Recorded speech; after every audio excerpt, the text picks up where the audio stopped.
if you're around people who are dangerous but disciplined, then everyone watches their step. And that's exactly what should happen. Everybody should watch their step. And if there's no reason for that, then, well, there's no sanction for poor behavior, for example. Like, I mean, if you're going to discipline a child, the child has to be convinced that you're a force that's worthy of paying attention to. You know, I see kids, there's a chapter in my book called Don't Let Your Children Do Anything That Makes You Dislike Them. And I'm pretty happy about this chapter, although I suspect it'll be rather controversial. And, you know, it's predicated first on the observation that many people hurt their children physically and psychologically.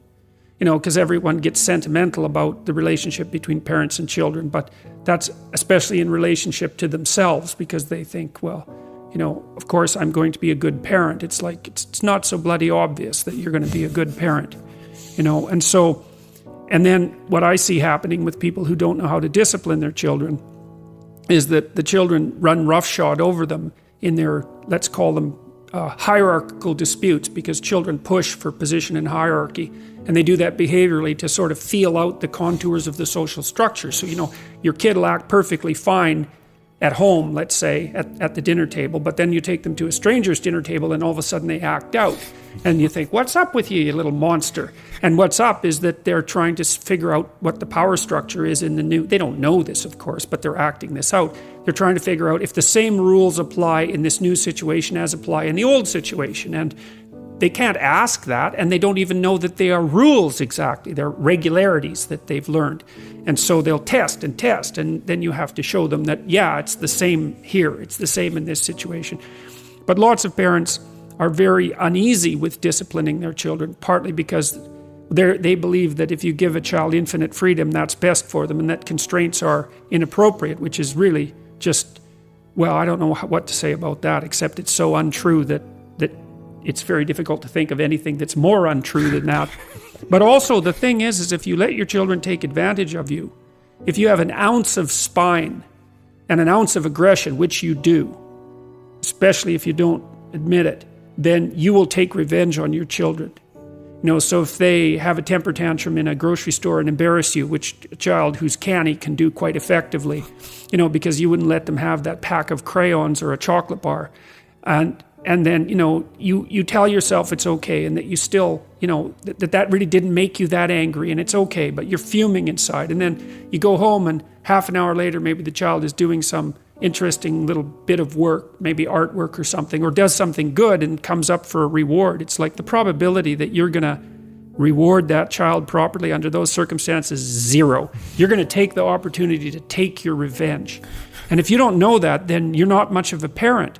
And so part of the trick with kids is that if your child is doing something that makes you dislike them, that you have to figure out how to stop them from doing that and teach them how to do it properly. And you have to talk to your wife to make sure that you're not being too much of a monster, you know, and the same with her.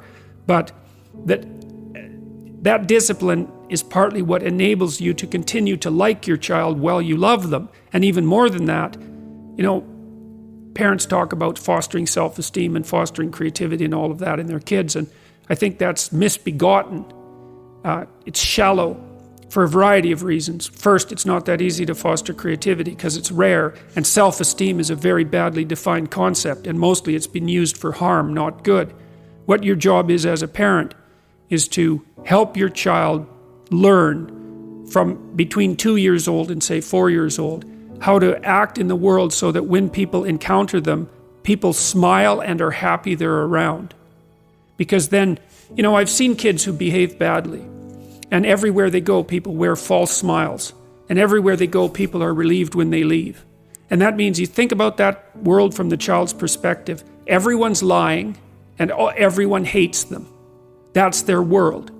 And then if you have your child, you know, capable of adhering to minimal social requirements, like maybe being able to sit at the table in a civilized manner for an hour and being grateful for being fed, let's say, and knowing how to share and knowing how to pay attention to adults, and not having that, you know, that kind of terrible cynicism and and arrogance that can develop even in a 4-year-old child who's always had his way, then they'll interact with adults in a manner that bring out the best in the adults.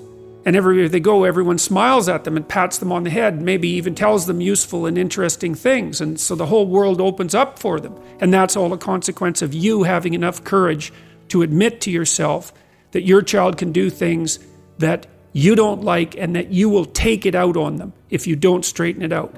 And people don't like that idea because they think, well, I'd never do anything. I love my child. I'd never do anything to hurt them. It's like, yeah, oh God, right. You're so asleep if you think that there's almost no hope for you. You have to think, I'm way bigger than this child, and I'm way meaner, and I'm way trickier, and I'm way more unpredictable. And so I better be very careful in my relationships with this child so that the worst of me doesn't come out. And then that gives you enough intelligence to make a disciplinary framework that's minimal and enforce it properly and carefully. And then you can have an unbelievably good relationship with your kids.